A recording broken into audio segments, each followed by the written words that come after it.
So first I want to define what anxiety is from the brain's point of view, so that conceptual understanding can be a reference point for you in understanding why NeurOptimal can help with anxiety. So anxiety is the hyperarousal response of the stress response. So the stress response is part of our more primitive brain, the limbic brain's functioning. It's part of our survival brain. And the stress response is what the brain does when it thinks there's imminent danger. So meaning in less than a minute, something could cause me bodily harm. And so I come out of that state of regulation, which is perceiving safety, being calm, being alert, but relaxed and open, to being able to go up into that fight-flight energy to resolve the issue of whatever is dangerous and then come back into the regulated state. And so what we call anxiety is when the brain is habituated to staying in that fight, flight, or hyper-arousal energy. And that's a very important thing, because when you're training with NeurOptimal, what we're doing is we're showing that brain over and over again what it's doing habitually. So that anxious brain is going to see, wow, I'm constantly in that hyper-arousal, and yet there's no imminent danger. I'm sitting quietly in my home, or I'm in an office. There's nothing about to threaten or harm me. So that brain is going to naturally want to come out of that hyperarousal and into a regulated state.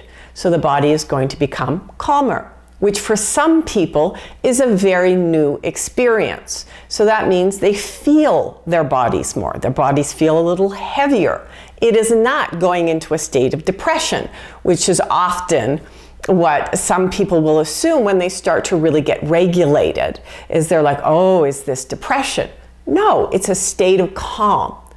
And part of what we want you to do in preparing for good success is to anticipate and talk to yourself about how it's okay to be calmer, how it's okay to not always be in worry mode or in go mode, right? So there's that quality with anxiety where we're kind of perched all the time. We're sitting on the edge of our chairs. We're anticipating. We're feeling like we always have to be doing.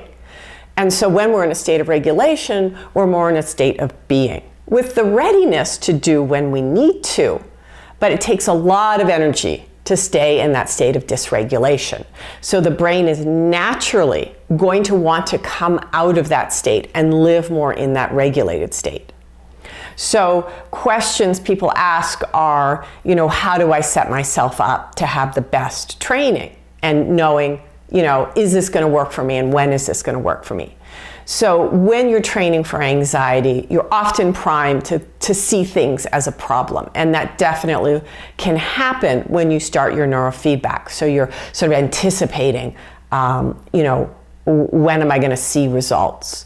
And so the thing we strongly encourage you to do is to fill out the checklists and really rely on them to tell you at first how you're doing.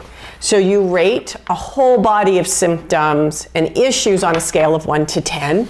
And you can also use a very specific checklist we have where you rate the things that you're most concerned about on a scale in terms of a frequency, intensity, and duration.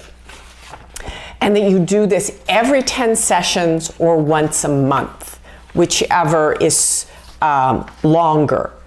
And so what we're doing is, because the brain is going to shift itself, we are creating the circumstances for us to see the shifts, but to see them in a more concrete fashion. So what we want you to do is fill out the checklist, put it aside. After a month or 10 sessions, fill out another checklist and compare the two. And then that's when you ask the question, how is this working for me? Because when you set yourself up to constantly be asking that question every single time you do a session, you're creating that anticipatory energy, that fight-flight energy. So using this strategy of, I'm just going to do 10 sessions, or I'm just going to do it for a month, and I'm not going to be thinking about if this is working every single day, then you're setting yourself up to be calmer and to just do your sessions. So how many sessions are needed? And that depends. It depends on how long you've had the anxiety. It depends on how much your sense of self is enmeshed with that anxiousness. It also depends on how ready you are to be calm and to be able to be open and recognize that that is a very good home base from which to operate. The other point I want to make about what gets in the way of people having success when training for anxiety is how the brain actually changes. So we often think about positive change in a linear way, which means it's predictable and it's constantly moving in the same direction, right? So every day I feel a little bit better. Then I know I'm on the path of success. The problem with this expectation is that the brain is a nonlinear system. So that means that it is not going to change in a linear way. A very common nonlinear system that we're familiar with is the weather. So if we have a dump of snow in April, we're not all of a sudden going, the weather doesn't work, we're not going to have spring. But that is something people can think when they've been training and noticing some positive shifts, and then they have a spike in an anxious feeling, and then they go, oh my God, the training's not working, or I did something wrong. And the answer is no, you're fine. It's just that the brain changes in a nonlinear fashion, so you're going to have occasional spikes in the old feeling states. But over time, you're going to notice that in duration, intensity, and frequency, those anxious habits are going to shift.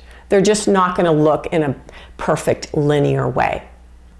So certainly, we see a lot of success with people who are brain training to help support their systems re-regulate out of anxiety, but it is a process and it does take months. And so setting yourself up with that expectation of the time frame is also really important.